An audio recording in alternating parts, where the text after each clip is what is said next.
ಸಚಿವ ಸ್ಥಾನ ಪಡೆಯಲು ಕೆಎನ್ ರಾಜಣ್ಣ ಕಸರತ್ತು ಮಾಡ್ತಾ ಇದ್ದಾರೆ. ಇನ್ನು ಸಚಿವ ಸ್ಥಾನವನ್ನ ಪಡೆಯಲು ಕೆಎನ್ ರಾಜಣ್ಣ ಭಾರೀ ಕಸರತ್ತು ಮಾಡ್ತಾ ಇದ್ದಾರೆ. ತುಮಕೂರಿನಲ್ಲಿ ಸಿದ್ದರಾಮಯ್ಯ ರಾಜಣ್ಣ ಮೀಟಿಂಗ್.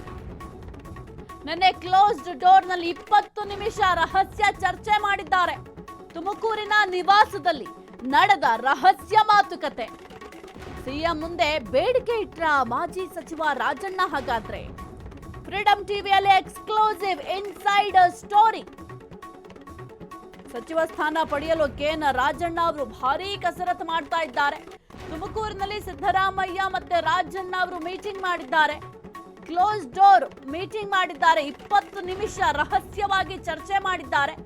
ಇನ್ನು ಕೆಎನ್ ರಾಜಣ್ಣ ಅವರು ಕೂಡ ಸಚಿವ ಸ್ಥಾನದ ಆಕಾಂಕ್ಷಿಗಳಾಗಿದ್ದಾರೆ. ಏಕೆಂದರೆ ಸಚಿವ ಸ್ಥಾನದಿಂದ ಅವ್ರನ್ನ ಉಚ್ಚಾಟನೆ ಕೂಡ ಮಾಡಲಾಗಿತ್ತು. ಹಾಗಾಗಿ ನಾನು ಕೂಡ ಆಕಾಂಕ್ಷಿಯಾಗಿದ್ದೀನಿ, ನನಗೂ ಕೂಡ ಈ ಒಂದು ಸಚಿವ ಸ್ಥಾನ ಬೇಕೇ ಬೇಕು ಅಂತ ಸಿದ್ದರಾಮಯ್ಯ ಅವರ ಬಳಿ ಸಾಕಷ್ಟು ಬಾರಿ ಮನವಿ ಕೂಡ ಮಾಡಿಕೊಂಡಿದ್ರು. ಈಗ ಕ್ಲೋಸ್ ಡೋರ್ ಮೀಟಿಂಗ್ ಅನ್ನ ಮಾಡಿದ್ದಾರೆ. ಅದು ಕೂಡ 20 ನಿಮಿಷಗಳ ಕಾಲ ಚರ್ಚೆ ಮಾಡಿದ್ದಾರೆ.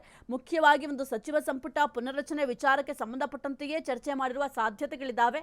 ಅದರ ಜೊತೆಗೆ ಈ ಒಂದು ನಾಯಕತ್ವ ಬದಲಾವಣೆ ವಿಚಾರಕ್ಕೆ ಸಂಬಂಧಪಟ್ಟಂತೆಯೂ ಕೂಡ ಚರ್ಚೆಯನ್ನ ಮಾಡಿರಬಹುದು. ಏನ್ ಫೋಟೋದಲ್ಲಿ ಗಮನಿಸ್ತಾ ಇದ್ದೀರಾ, ಕೆಎನ್ ರಾಜಣ್ಣ ಅವರು ಸಿದ್ದರಾಮಯ್ಯ ಅವರ ಜೊತೆ ಈ ಒಂದು ಕ್ಲೋಸ್ ಡೋರ್ ಮೀಟಿಂಗ್ ಮಾಡಿದ್ದಾರೆ. ಏನಾದ್ರೂ ಆಗ್ಲಿ, ನನಗೆ ಒಂದು ಸಚಿವ ಸ್ಥಾನ ಬೇಕೇ ಬೇಕು, ಹೈಕಮಾಂಡ್ ಬಳಿ ಈ ಒಂದು ವಿಚಾರವನ್ನ ತಲುಪಿಸುವ ಕೆಲಸ ನೀವೇ ಮಾಡಬೇಕು ಅಂತ ಕೂಡ ಮನವಿ ಮಾಡಿಕೊಂಡಿರುವ ಸಾಧ್ಯತೆಗಳಿದ್ದಾವೆ.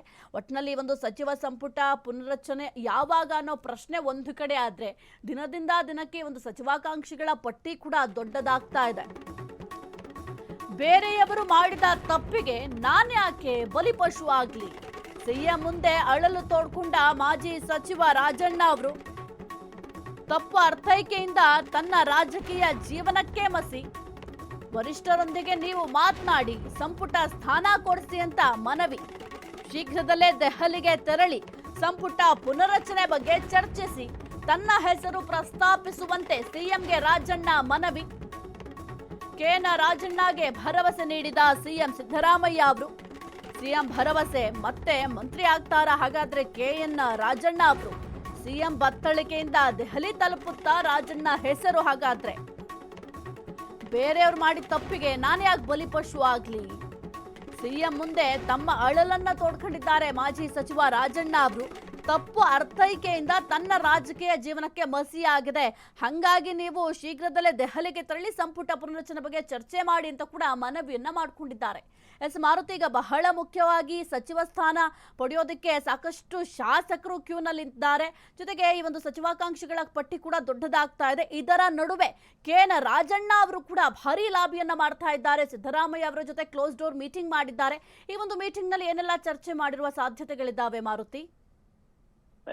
ಕಾಂಗ್ರೆಸ್ನಲ್ಲಿ ಈಗ ಸಚಿವ ಸಂಪುಟ ಪುನರ್ರಚನೆ ಉಚ್ಚಾಯಿಸಿ ಆಗ್ಲೇ ಹಲವಾರು ಶಾಸಕರು ತಮ್ಮ ತಂಡವನ್ನ ಕಟ್ಟಿಕೊಂಡು ದೆಹಲಿಗೆ ಹೋಗಿ ಹೈಕಮಾಂಡ್ ನಾಯಕರನ್ನ ಭೇಟಿಯಾಗಿ ಬಂದಿರುವಂತದ್ದು. ಸಾಕಷ್ಟು ಜನ, ಅಂದ್ರೆ ಸುಮಾರು 40 ಶಾಸಕರು ಕೂಡ ಈ ಲಿಸ್ಟ್ ನಲ್ಲಿ ಇರುವಂತದ್ದು. ಅದರಲ್ಲೂ ಪ್ರಮುಖವಾಗಿ ಹೊಸದಾಗಿ ಆಯ್ಕೆ ಆಗಿರುವಂತಹ ಆಗಿರ್ಬೋದು ಮತ್ತು 3-4 ಬಾರಿ ಆಯ್ಕೆಯಾದಂತಹ ಏನು ಶಾಸಕರಿದ್ದಾರೆ ಅವರೆಲ್ಲರೂ ಕೂಡ ಸಚಿವ ಸಂಪುಟ ಪುನರ್ರಚನೆಗೆ ಒತ್ತಾಯಿಸಿದ್ದಾರೆ. ಅದೇ ರೀತಿ ಏನು ಕೆಎನ್ ರಾಜಣ್ಣ ಅವರು ಕೂಡ ಈ ಬಾರಿ ಮತ್ತೊಮ್ಮೆ ಸಚಿವ ಸ್ಥಾನ ಪಡೆಯುವ ನಿಟ್ಟಿನಲ್ಲಿ ಕೂಡ ಕಸರತ್ತನ್ನ ಆರಂಭ ಮಾಡಿರೋದು. ಪ್ರಮುಖವಾಗಿ ಏನು ಹೈಕಮಾಂಡ್ ವಿರುದ್ಧವಾಗಿ ಮಾತನಾಡಿದ್ರು ಎಂಬ ಕಾರಣಕ್ಕಾಗಿ ಅವರ ಸಚಿವ ಸ್ಥಾನದಿಂದ ಕೆಳಗಿಳಿಸಲಾಯಿತು. ಅದೇ ನಿಟ್ಟಿನಲ್ಲಿ ಏನು ಈಗ ಅವರ ಹೆಸರು ಕೂಡ ಮುನ್ನೆಲೆಗೆ ಬಂದಿರೋದು. ಪ್ರಮುಖವಾಗಿ ನಿನ್ನೆ ಏನು ಕಾಂಗ್ರೆಸ್ನ ಸಾಧನಾ ಸಮಾವೇಶ ತುಮಕೂರಿನಲ್ಲಿ ನಡೆಯಿತು. ಆ ಸಾಧನಾ ಸಮಾವೇಶ ಮುಗಿಸಿ ನೇರವಾಗಿ ಸಿಎಂ ಸಿದ್ದರಾಮಯ್ಯ ಅವರು ಕೂಡ ರಾಜಣ್ಣ ಅವರ ನಿವಾಸಕ್ಕೆ ಭೇಟಿ ನೀಡಿರುವಂತದ್ದು. ಅಲ್ಲಿ ಡಿನ್ನರ್ ಅಂದ್ರೆ ಊಟದ ವ್ಯವಸ್ಥೆಯನ್ನ ಕೂಡ ರಾಜಣ್ಣ ಅವರು ಸಿಎಂ ಸಿದ್ದರಾಮಯ್ಯ ಮಾಡಿರುವಂತದ್ದು. ಅದೇ ಸಂದರ್ಭದಲ್ಲಿ ರಾಜಣ್ಣ ಅವರು ಕೂಡ ಸಿದ್ದರಾಮಯ್ಯ ಜೊತೆ ಒನ್ ಮಾತುಕತೆಯನ್ನ ನಡೆಸಿರುವಂತದ್ದು. ಪ್ರಮುಖವಾಗಿ ಸಚಿವ ಸಂಪುಟ ಪುನರ್ರಚನೆ ಬಗ್ಗೆ ಕೂಡ ಆ ಮೀಟಿಂಗ್ ನಲ್ಲಿ ಚರ್ಚೆ ಆಗಿರುವಂತದ್ದು. ಅದರಲ್ಲೂ ರಾಜಣ್ಣ ಅವರು ನನಗೆ ಈ ಬಾರಿ ಅವಕಾಶ ಕೊಡ್ತೀವಿ, ಯಾಕೆಂದ್ರೆ ಈ ಹಿಂದೆ ನಾನು ಮಾಡಿದ ತಪ್ಪಿಗೆ ನಾನು ಬಲಿಯಾಗಿದ್ದೇನೆ, ಯಾರೋ ಮಾಡಿದ ವಿಚಾರವಾಗಿ ನನ್ನ ಹೇಳಿಕೆಯನ್ನು ತಪ್ಪಾಗಿ ಅರ್ಥೈಸಿ ಹೈಕಮಾಂಡ್ಗೆ ಏನು ದೂರನ್ನ ನೀಡಿದ್ರು, ಅದರಿಂದ ನನ್ನ ಸಚಿವ ಸ್ಥಾನ ಹೋಗಿದೆ. ಆದ್ರೆ ಈ ಬಾರಿ ಏನು ಸಚಿವ ಸಂಪುಟ ಪುನರ್ರಚನೆ ಆಗುತ್ತೆ ಆ ಸಂದರ್ಭದಲ್ಲಿ ನನ್ನ ಹೆಸರನ್ನ ಹೈಕಮಾಂಡ್ ನಾಯಕರಿಗೆ ಸೂಚಿಸಿ ಅಂತ ಮನವಿ ಕೂಡ ಮಾಡಿರುವಂತದ್ದು. ಯಾಕೆಂದ್ರೆ ಇನ್ನೇನು ಕೆಲವೇ ದಿನಗಳಲ್ಲಿ ಸಿಎಂ ಸಿದ್ದರಾಮಯ್ಯ ಅವರು ಕೂಡ ದೆಹಲಿಗೆ ಹೋಗ್ತಾರೆ, ಅಲ್ಲಿ ಹೈಕಮಾಂಡ್ ನಾಯಕರನ್ನ ಭೇಟಿ ಆಗ್ತಾರೆ ಎಂಬುದು ಕೂಡ ಕಾಂಗ್ರೆಸ್ ನಲ್ಲಿ ಚರ್ಚೆ ಆಗ್ತಿದೆ. ಅದರಿಂದಾಗಿ ನಿನ್ನೆ ರಾಜಣ್ಣ ನಿವಾಸಕ್ಕೆ ಭೇಟಿ ನೀಡಿದ ಸಂದರ್ಭದಲ್ಲಿ ರಾಜಣ್ಣ ಅವರು ತನ್ನ ಮನವಿಯನ್ನು ಸಿಎಂ ಸಿದ್ದರಾಮಯ್ಯರನ್ನ ಮುಂದೆ ಇಟ್ಟಿರುವಂತದ್ದು.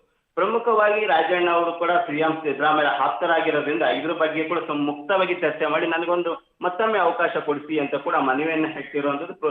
ಇದೇ ಸಂದರ್ಭದಲ್ಲಿ ಸಿಎಂ ಸಿದ್ದರಾಮಯ್ಯ ಕೂಡ ನಾನು ಹೈಕಮಾಂಡ್ ಗಮನಕ್ಕೆ ತರ್ತೇನೆ, ಸಚಿವ ಸ್ಥಾನ ಕೊಡಿಸುವ ನಿಟ್ಟಿನಲ್ಲಿ ನಾನು ಮಾತನಾಡ್ತೇನೆ ಅಂತ ಕೂಡ ಭರವಸೆಯನ್ನ ಕೊಟ್ಟಿರೋದು. ಎಲ್ಲ ಒಂದ್ ಕಡೆ ಎಲ್ಲಾ ನಾಯಕರು ಕೂಡ ಈಗ ಸಚಿವ ಸ್ಥಾನ ಉಳಿಸ್ಕೊಳ್ಳೋದು ಅದೇ ರೀತಿ ಸಚಿವ ಸ್ಥಾನ ಪಡೆಯಲು ಕೂಡ ಕಸರತ್ತನ್ನ ಮಾಡ್ತಿದ್ರೆ, ಅದರಲ್ಲಿ ರಾಜಣ್ಣವರು ಕೂಡ ಒಬ್ರು. ಯಾಕೆಂದ್ರೆ ಈ ಹಿಂದೆ ಜಾಸ್ತಿ ದಿನಗಳ ಕಾಲ ಸಚಿವ ಸ್ಥಾನ ಆಗಿ ಉಳಿದಿರ್ಲಿಲ್ಲ.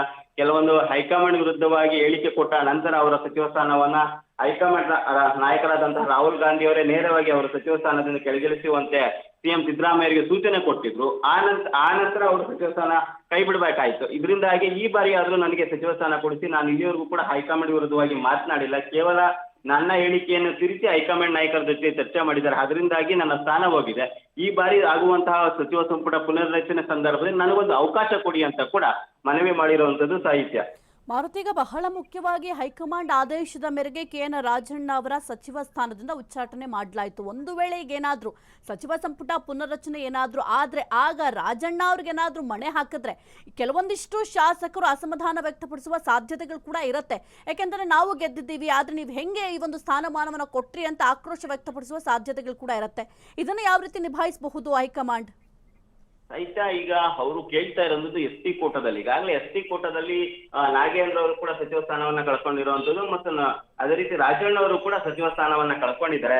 ಹೀಗಾಗಿ ST ಕೋಟಾದಲ್ಲಿ ಯಾರಿಗೂ ಕೂಡ ಇನ್ನೂ ಸಚಿವ ಸ್ಥಾನ ಕೊಟ್ಟಿಲ್ಲ. ಯಾಕಂದ್ರೆ ಪ್ರಮುಖವಾಗಿ 3 ಜನರಿಗೆ ST ಕೋಟಾದಲ್ಲಿ ಸಚಿವ ಸ್ಥಾನ ಕೊಡಲಾಗಿತ್ತು. ಅದರಲ್ಲೂ ಸತೀಶ್ ಜಾರಕಿಹೊಳಿ ಈಗಾಗಲೇ ಸಚಿವರಾಗಿ ಮುಂದುವರಿಸಿದ್ದಾರೆ. ಆದ್ರೆ ನಾಗೇಂದ್ರ ಅವರ ಮೇಲೆ ಹಗರಣ ಆರೋಪ ಬಂದಾಗ ಅವರ ಸಚಿವ ಸ್ಥಾನದಿಂದ ಕೆಳಗಿಳಿಸಲಾಯಿತು, ಮತ್ತು ರಾಜಣ್ಣ ಅವರು ಹೈಕಮಾಂಡ್ ವಿರುದ್ಧವಾಗಿ ನಡ್ಕೊಳ್ತಿದೆ ಎಂಬ ಕಾರಣದಿಂದಾಗಿ ಅವರ ಸಚಿವ ಸ್ಥಾನವನ್ನು ಇಳಿಸಲಾಯಿತು. ಈಗ ನಮ್ಗೆ ನಮ್ಮ ಕೋಟಾದಲ್ಲಿ ನಮಗೆ ಸಚಿವ ಸ್ಥಾನವನ್ನ ಕೊಡಿಸಿ ಅಂತ ಕೂಡ ರಾಜಣ್ಣ ಅವರು ಒತ್ತಾಯ ಮಾಡ್ತಿರೋದು.